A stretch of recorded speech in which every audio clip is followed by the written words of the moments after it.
Durante años, Mari creyó que muchos de sus recuerdos estaban rotos.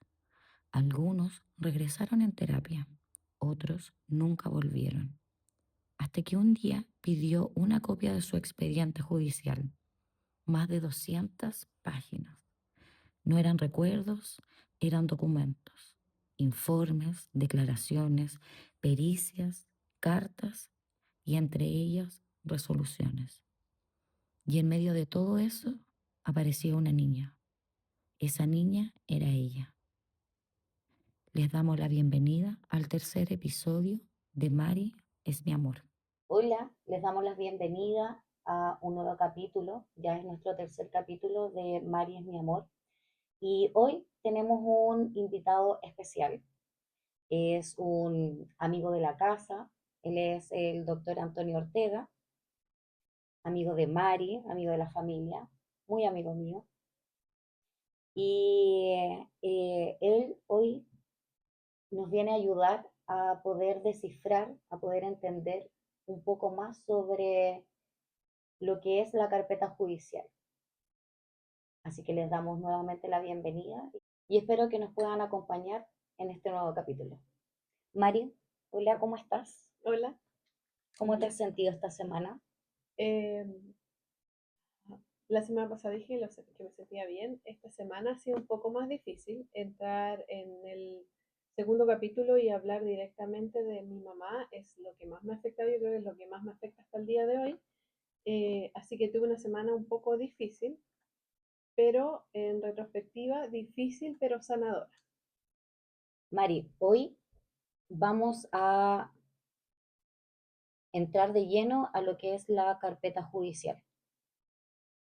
Tú me entregaste este documento para entender un poco más tu historia y también nos diste la posibilidad de que Antonio también la pudiera leer.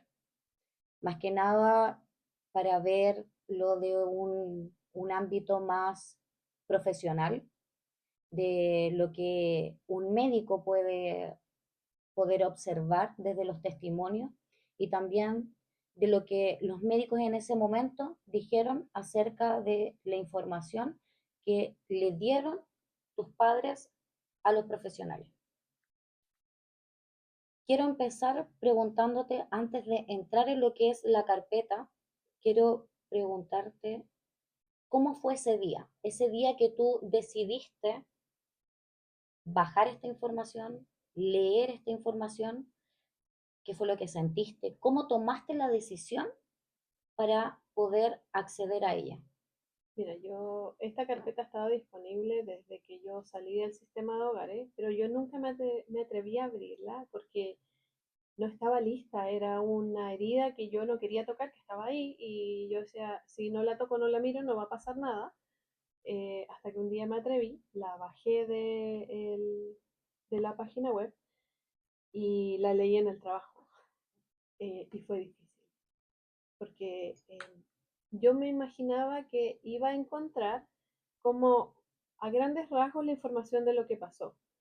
Y me sorprendió mucho y me removió mucho por dentro releer la información porque estaba leyendo lo que yo de pequeña declaré, lo que los médicos pudieron ver cuando nos rescataron de nuestra casa, todo lo que ellos escribieron y que confirmaba todo el relato interno que yo traía. Para mí fue doloroso, muy doloroso, fue un momento. Yo creo que de ahí en adelante yo decidí que quería sanar esta herida y a no seguir escondiendo una verdad que para mí era importante y quise, desde ese momento fue como, yo quiero sanar, quiero hacer terapia por esta herida, pero también quiero ser capaz de poder contarlo sin que me siga afectando en la vida. Mari, pero en ese momento, antes de abrirla, ¿qué pensabas tú? ¿Que ibas a encontrar respuestas? ¿Que ibas a encontrar más dudas? ¿O que ibas a encontrar finalmente lo que Mari pequeña pudo decir en ese momento tan doloroso que estaba viviendo? Yo al contrario pensé que no iba a encontrar mi declaración, pensé que eso no se registraba, pero estaba la declaración.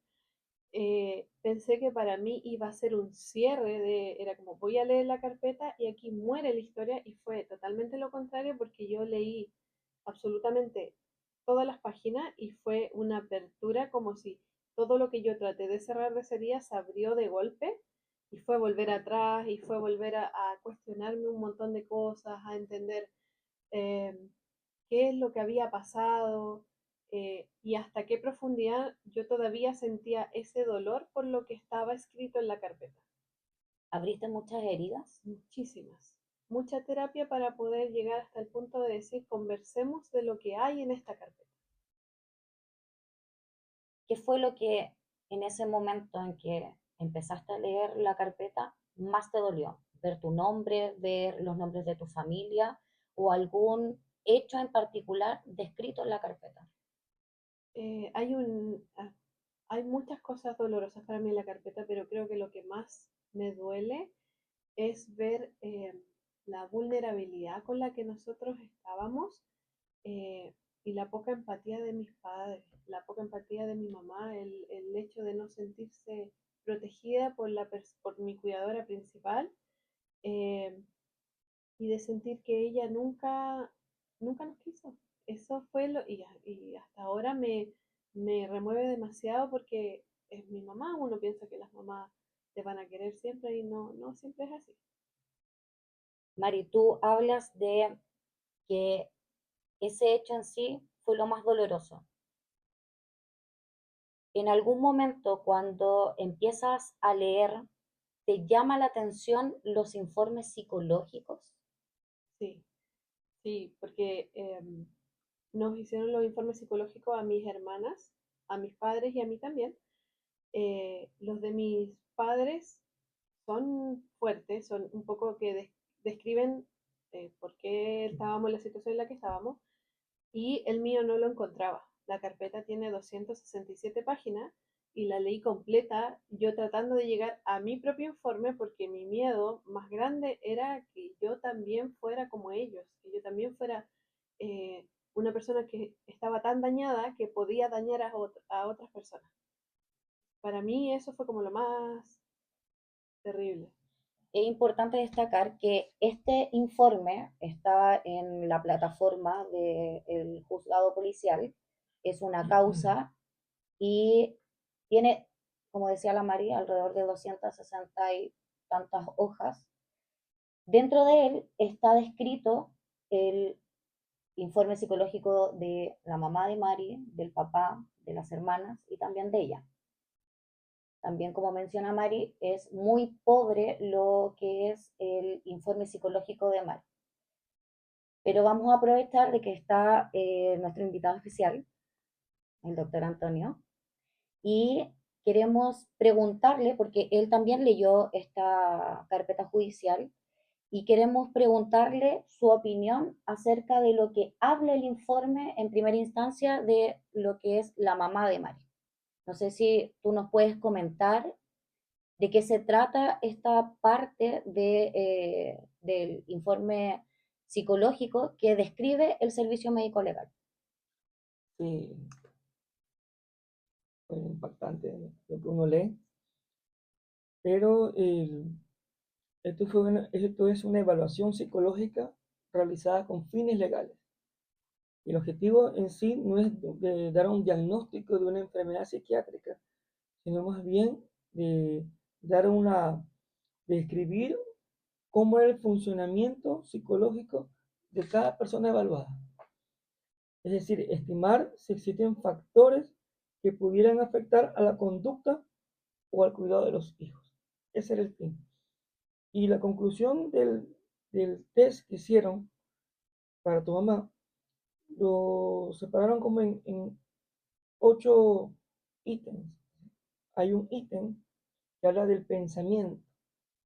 Entonces ella habla de que tiene una conversación lógica, que entiende la realidad, que puede razonar de forma normal, pero que tiene un trastorno eh, psicoafectivo con poca creatividad y que le cuesta asociar ideas.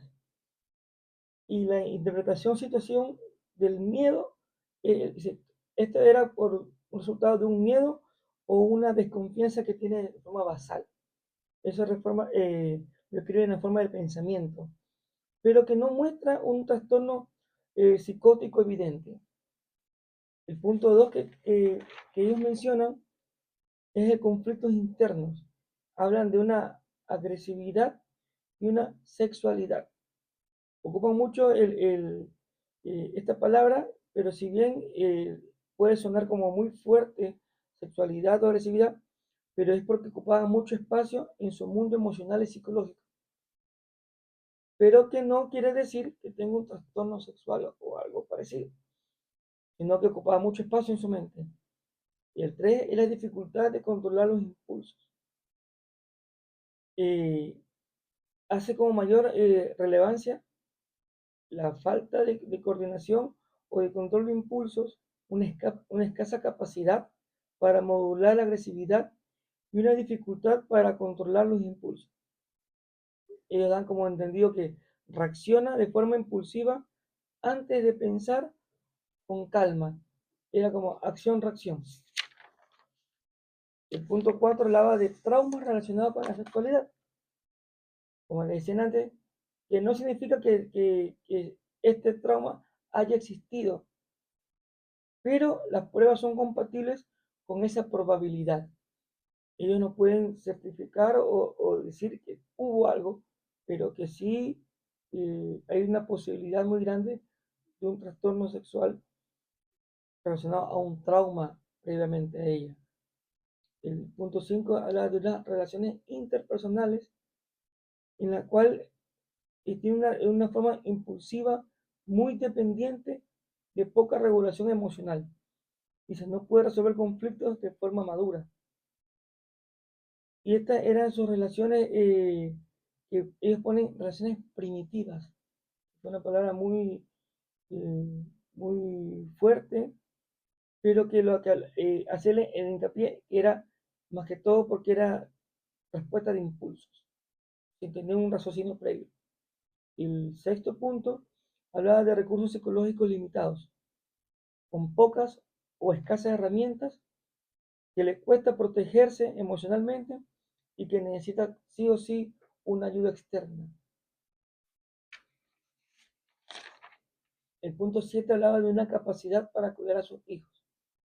Y el informe es muy categórico en el cual pone que no posee recursos psicológicos para el cuidado de sus hijos. Pero que pone también un hincapié de que no significa que sea incapaz de quererlos, pero que era una persona no adecuada para el cuidado de sus hijos. Y una inteligencia limítrofe. Hicieron una escala que se llama la escala de Weiss, y en esa época se usaba mucho para ver la inteligencia y está por muy debajo del límite promedio, pero que no era una discapacidad intelectual. Eh, Aprende más lento, tiene mayor dificultad para comprender problemas complejos, explicaciones simples, y tiene una dificultad eh, como para anticipar los problemas o consecuencias que puede haber en cierto problema. Y también el informe psicológico hablaba de altos niveles de sadismo. Esto que debe tomarse con pinza, perdón, porque a la final todo esto son interpretaciones de pruebas proyectivas. Es un indicador psicológico, no significa que sea un hecho. Ellos ponen que podría, esa palabra ponen constantemente, que podría involucrarse en relaciones sadomasoquistas. Es decir, hay una posibilidad. Y que podría presentar conductas disruptivas. Ojo, esto no es un diagnóstico médico, esto es un diagnóstico psicológico con escalas y test que hicieron de esa época y que demostraba que la ama o tu progenitora no era capaz de cuidar a sus hijos, que tenía un poco desarrollo intelectual, que no tenía las herramientas para controlar impulsos y emociones, que era más de acción-reacción, y que deja la puerta abierta de traumas previos de índole sexual y que podría ser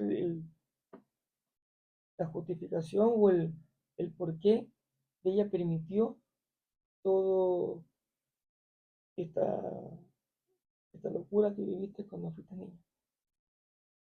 Antonio, ¿y tú, de todo lo que leíste y de acuerdo a todo lo que nos estás explicando y le explicas a Mari, cuál es tu resumen frente a la situación psicológica expuesta en estos documentos? ¿Qué es lo que tú nos podrías aportar en un resumen sobre lo que tú pudiste leer y extraer? Mira, si contamos también con la evaluación del papá, de tu progenitor, llama la atención que es lo opuesto a ella. Él no tiene ninguna enfermedad grave, no muestra trastornos de la conducta, mantiene contacto con la realidad, comprende sus actos y tiene capacidad para tomar decisiones. Los psicólogos son muy enfáticos en que él no tiene un trastorno de la personalidad, no tiene problemas psiquiátricos, no tiene trastornos conductuales ni tampoco de hábitos. Entonces, las condiciones psicológicas y psiquiátricas suficientes para ejercer una paternidad. Si bien tu mamá tenía todas las deficiencias que hemos hablado, él tenía todas las capacidades para darse cuenta y tu mamá tenía un cierto grado de problema. Y ahí va lo difícil de entender si él lo hacía aprovechando de la situación de tu mamá para cometer todo lo que sucedió, porque él estaba en un sano juicio y tenía la capacidad de tomar decisiones adecuadas. Es decir, las cosas que él hizo, los hizo eh, consciente y, y con una mente súper clara de lo que estaba haciendo. Y tu mamá, como no tiene la capacidad de respuesta o de resolver problemas complejos, no te pudiera garantizar, capaz ella minimizaba o al final no creía que sucedía eso. Y cuando hacen el test de ustedes, porque tu mamá en algún momento dice que todo lo que ustedes hablaban era mentira, y el psicólogo en la entrevista tuya, y hago como un paréntesis, te describe a ti como la Mari que conozco hoy en miniatura, una niña alegre, inteligente, que era la voz de su momento, y la hermana, que era, si bien tú eras la menor, dicen ellos que ella es la voz de la hermana y pareciese que fuese la mayor, que a pesar de tu situación, te preocupabas de verte bonita, bien arregladita, ponen ese énfasis, y que el psicólogo ve tus palabras, tus hechos, tus relatos y tus manifestaciones físicas al hablar coincidían todo y que había un relato adecuado y que era imposible que tú estés mintiendo. Y eso fue muy categórico el informe psicológico. Es difícil comprender o entender o justificar o encontrar un porqué de esto. Estamos haciendo un análisis con documentos ya de más de 20 años, con pensamientos diferentes a los que tenemos ahora, pero el informe es muy claro de que tú no mentiste, dijiste siempre la verdad, y que se coincidía mucho con el de tu hermana. Tu papá estaba claro mentalmente y tu mamá tenía estas deficiencias de las que le hablamos. Gracias, Antonio, por tus palabras, por aclararnos esta parte de la causa de los informes. Pero me gustaría también preguntarte a ti, María, ¿Qué sientes con lo que Antonio nos pudo entregar? ¿Sientes que te liberas un poco o sientes más rabia o sientes más pena o realmente logras quizás entender esta parte a través de verlo de una parte más profesional y no como, perdón, como una niña? o como víctima. Las palabras de Antonio me ayudan para entender el rol que cumplió mi mamá, que ella no estaba preparada, no tenía las herramientas y finalmente era una víctima más. Eh, yo creo que no me va a dejar doler, es un dolor que voy a llevar el resto de la vida, pero no siento odio ni rencor con todo lo que pasó. Eh, Porque básicamente esto no es mi culpa.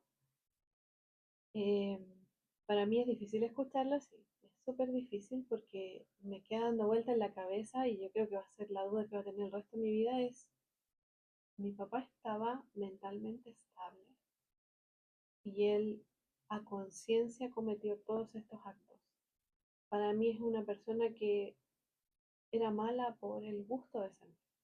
No, no, no encuentro una justificación de ningún tipo para él, para decir, no, mira, efectivamente esto un poco justifica lo que está pasando. Él disfrutaba ser una mala persona y aprovechaba que además tenía el control completo de toda la dinámica familiar porque mi mamá no estaba, no tenía la capacidad de poder protegerlo. Antonio, siguiendo con la carpeta judicial de Mari, ¿te gustaría aportar algo con respecto a lo que tú leíste y que te haya llamado la atención? Sí, llama la atención de que cuando hacen tu primer perito, tenías un hematoma en el ojo, no me acuerdo cuál, y tú relatas el motivo de por qué fue, porque lo viste a tu papá queriendo hacer daño a tu hermana más chica, y tú gritaste y él te pega. Ese es el relato que sale. Y luego tenías golpes costales y varias cicatrices en la cabeza, y tu hermana tenía también algunos golpes. Y la justificación o la respuesta que da tu mamá y tu papá, es decir, no, que ella es inquieta, que le gusta jugar en el patio sobre una lata y se golpea porque se saca, se golpea mucho por ser inquieta, y que el golpe costal lo hizo un profesor y puso un apellido, porque no lo denunció porque no querían que te echaran del colegio. Entonces, digamos que es verdad que por ser inquieta te golpeabas, tenías cicatrices en la cabeza, hematomas en el ojo y golpes costales. ¿Y dónde están tus papás que cuidaban de ti? Es decir, si ahí me llega un menor con tantos golpes porque es inquieto, yo me cuestiono el cuidado de los padres también. Eh, entonces, ahí uno se da cuenta que hay un relato falso en las versiones que hay. Y como lo que hemos conversado, decía tu mamá que no puedo vigilarlo porque estoy ocupada con cosas de la casa. Y en el informe del perito dice que ustedes vivían en unas condiciones no adecuadas, de insalubridad, suciedad, dice literalmente, la casa totalmente desordenada. Es decir, ya digamos que la casa esté limpia, pero la casa totalmente desordenada, sucia, abandonada. Y tu mamá, ¿dónde estaba el control que tu mamá debería ejercer en ustedes? Si fuese porque eran inquietos y se golpeaban. Eh, eh, es doloroso ver que una madre no haga no, yo creo que lo más básico que es protección de un hijo. Uno cuando es padre, te nace un amor, te nace un sentimiento de protección total, que uno daría la vida por un hijo. Es instintivo, un perrito tiene su cachorrito y lo cuida y si alguien se acerca te muestra los dientes. Y que tu progenitora no tenga esa parte tan básica y mínima para cuidarlo y protegerlo. Y parte del peritaje dice, me llama la atención, a pesar de todo esto, tú sentías cariño por tu mamá. Es impresionante, Mari, leer todo porque en verdad es poco lo que uno puede decirlo, lo que leyó, pero leer tu versión tan pequeña de 8 años, la versión de tu hermana, y que tu mamá justifique, y aparte digan que es mentira, es algo como que no se comprende. Si yo escuchara este podcast, yo diría, no, están mintiendo. Pero sé que eres tú, y lo estoy leyendo de un documento legal. Es impresionante lo que uno lee, lo que puede encontrar en la humanidad. Y es impresionante más que tú seas lo que eres ahora, una buena esposa, una buena amiga, un buen ser humano. Y eso es digno de admirar. Antonio, con respecto a lo que nos comentas, eh, hablando de la parte médica, ¿tú podrías de una que otra manera justificar lo que ocultaba o a lo mejor simplemente no veía la mamá de Mari por lo que pasaban sus hijos? Porque lo estuvimos leyendo, lo estuvimos comentando de lo que tú nos decías del informe psicológico. Entonces, todas esas conductas podrían ser justificables, el no ver que los niños se caían, el creer que estaba todo muy ordenado o el creer que vivían en, en un lugar en el que era adecuado para sus hijos, se podría justificar a través de lo que los mismos psicólogos o psiquiatras informan valga la redundancia, pero en este informe. Mira, no sé si la palabra es justificar, pero el informe, ellos no pueden ser, como dije al principio, no pueden dar un diagnóstico, solo es como un approach de cómo es la persona que fue analizada. Una persona que no tenía las capacidades para tener hijos, peor para cuidarlos. Una persona que podría tener un trastorno sexual por traumas. Eso queda entre paréntesis, ¿qué le pasó a tu mamá antes de? Y si eso fue o sumó eh, puntos para que ella a la final no reconociera un peligro o no viera el peligro o no lo escuchara. Y el informe dice que ella tenía una escasa capacidad de responder a problemas mayores, que tenía una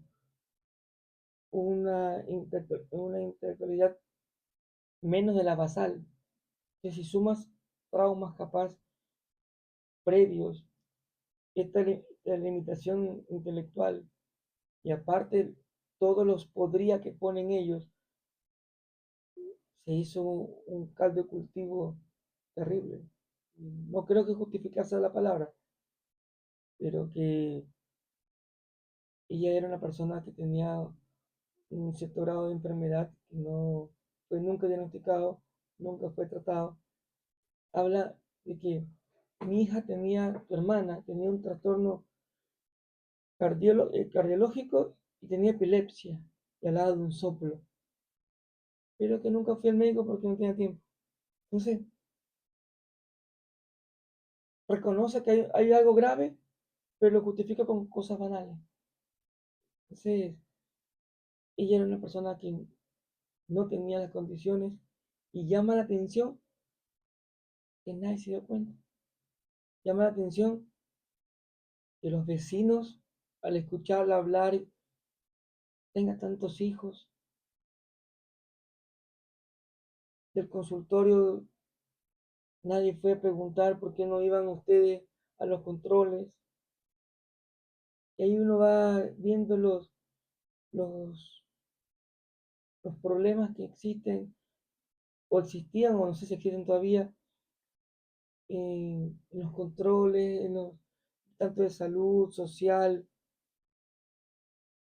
que pasaban por la casa. No creo que nadie se haya dado cuenta que ustedes comían basura y nadie se ha dado cuenta que la casa capaz era diferente al resto o era más pobre que el resto, que él trabajaba y ustedes no tenían la ropa adecuada, porque en el parte también ponen que ustedes vinieron con desnutrición, con ropa sucia y vieja, y ponen ellos, y a pesar de eso, ella quería verse linda. Entonces, que nadie se ha dado cuenta de eso, que en el colegio ustedes no llegaban con la ropa adecuada, y al final, gracias a Dios, un profesor te escuchó y hizo todo lo que hemos conversado en estos capítulos. Entonces, la vulnerabilidad y la poca empatía ha sido como el actor principal de estos capítulos de tu vida. La ausencia de empatía y no nadie ser un actor principal en algo que uno veía y gritaba el auxilio que ustedes daban en silencio y al final lo viste en público. Yo creo que ahí va a poner un ojo de que todos podemos ser actores principales y dar un granito, aportar un granito más, hacer algo más o hacer algo extra, hacer una denuncia. Ahora son las denuncias por teléfono, son anónimas, hay psicólogos, asistentes sociales para ayudar y que no existan otras Mari. Y al final creo que esta es la función del podcast, de que estemos atentos, ayudemos al prójimo y las autoridades estén más atentas a muchos casos que deben haber y deben existir todavía. Gracias, Antonio. Gracias por tu tiempo, por tus palabras. Eh, Siempre es muy bienvenido estas palabras, no solamente desde el corazón, sino que también palabras que tienen ciencia, tienen sentido con referencia a estos informes que pudimos leer. Pero también me gustaría saber qué es lo que sientes, María, en este momento en el que estamos, como te decía adelante, aclarando una parte, creo que es una de las partes más duras, entender, porque cuando uno es niño, o sea, uno es niño, uno vive, uno siente, uno ríe, uno sufre, uno llora, pero con el paso del tiempo uno necesita entender.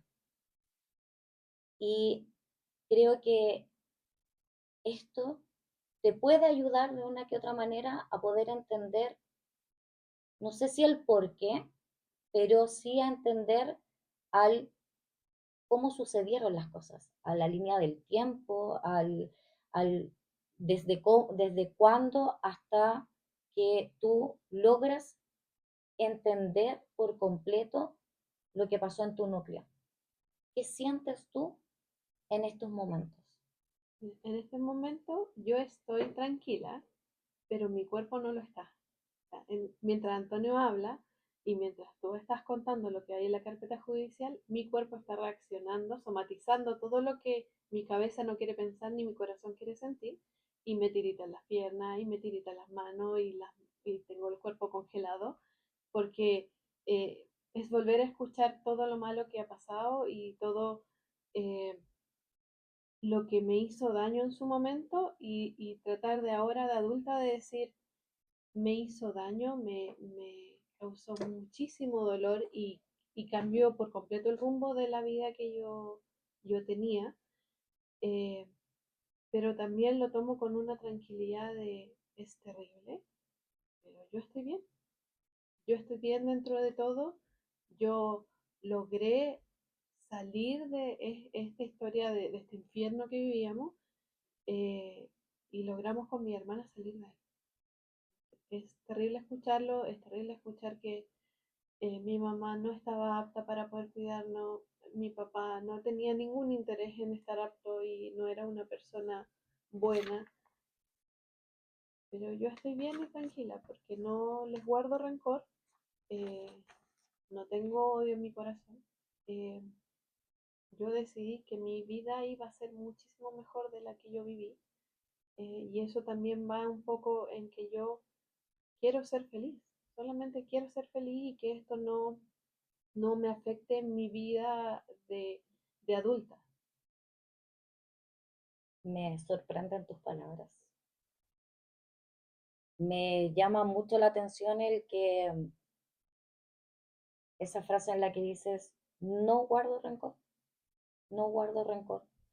A pesar de todo el daño que está escrito, está evidenciado y hoy está siendo contado por ti, me llama mucho la atención que puedas desde el corazón decir, no guardo rencor, decidí ser una mejor persona. Pero volviendo atrás, y creo que en esto Antonio también me va a apoyar, porque cuando se lee la parte psicológica tuya, la psicosocial, es enfática en lo que dice que tú siempre quisiste ser una mejor persona.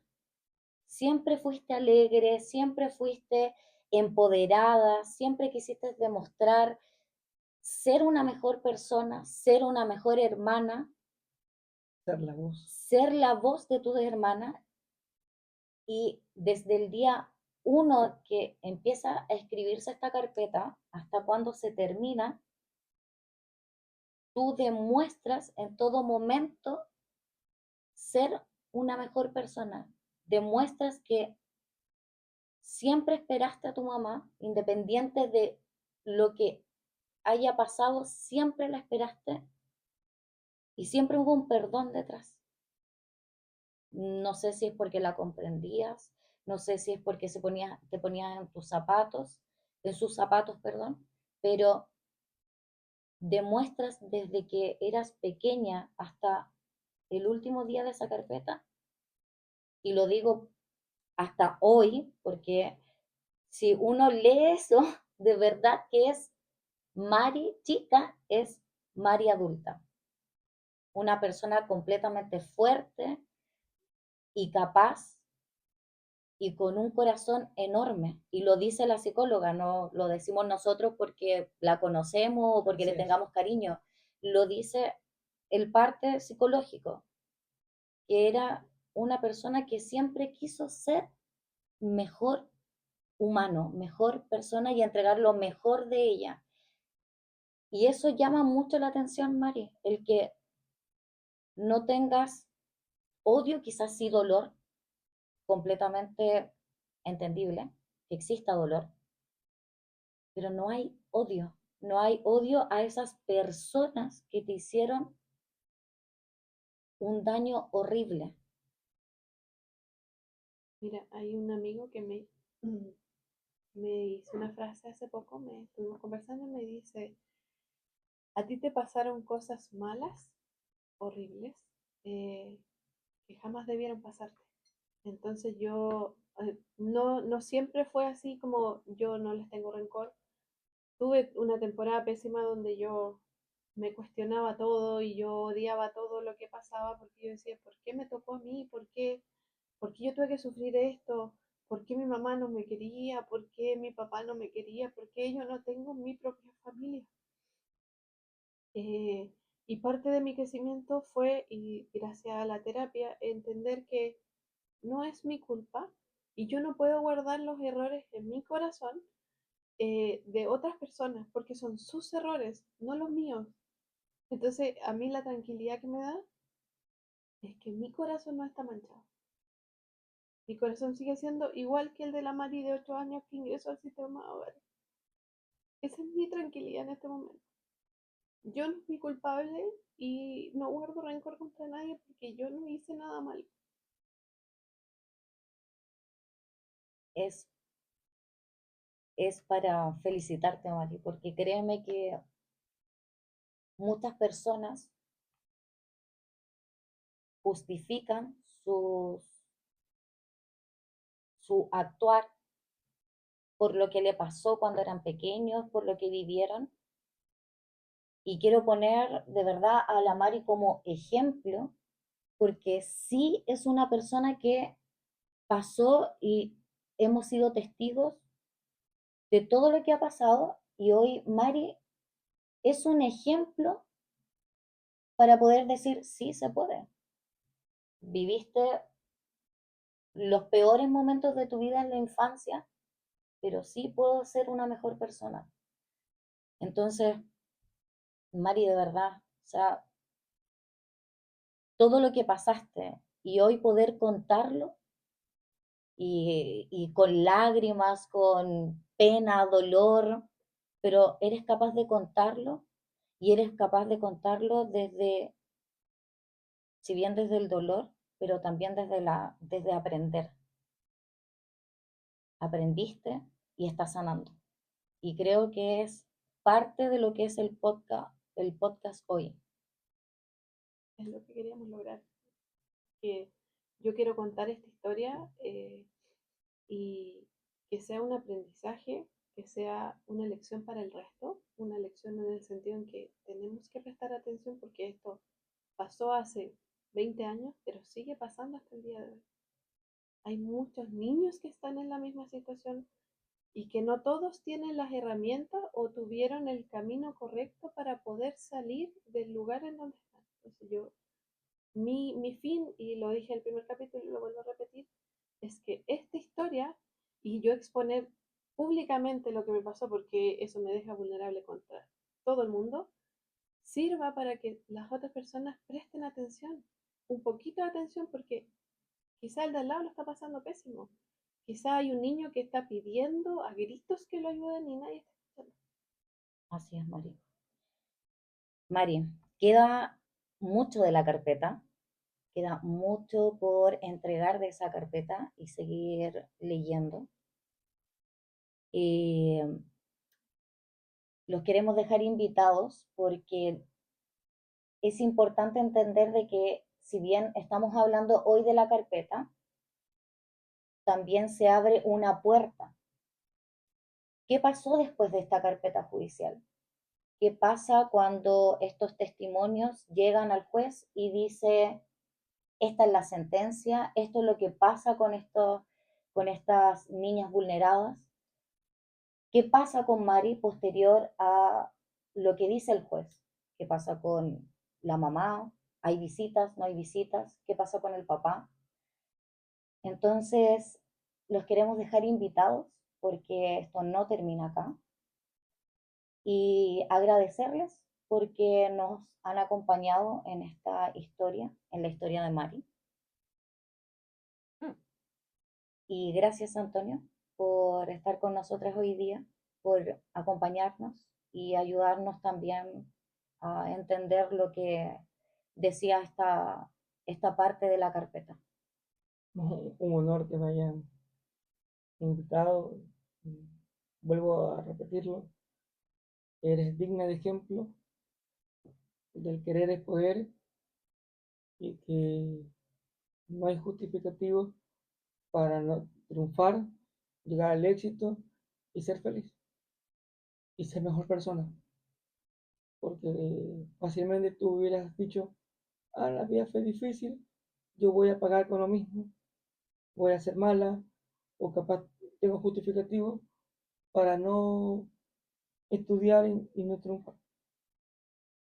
Y tú demostraste que se puede dar voltar la página, tener una vida mejor y ser un ejemplo de persona para el resto. Y yo creo que en la vida hay que dejar huellas. Y tú estás haciendo eso.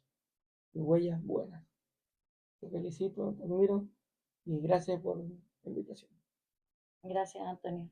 Y los dejamos invitados para el próximo capítulo.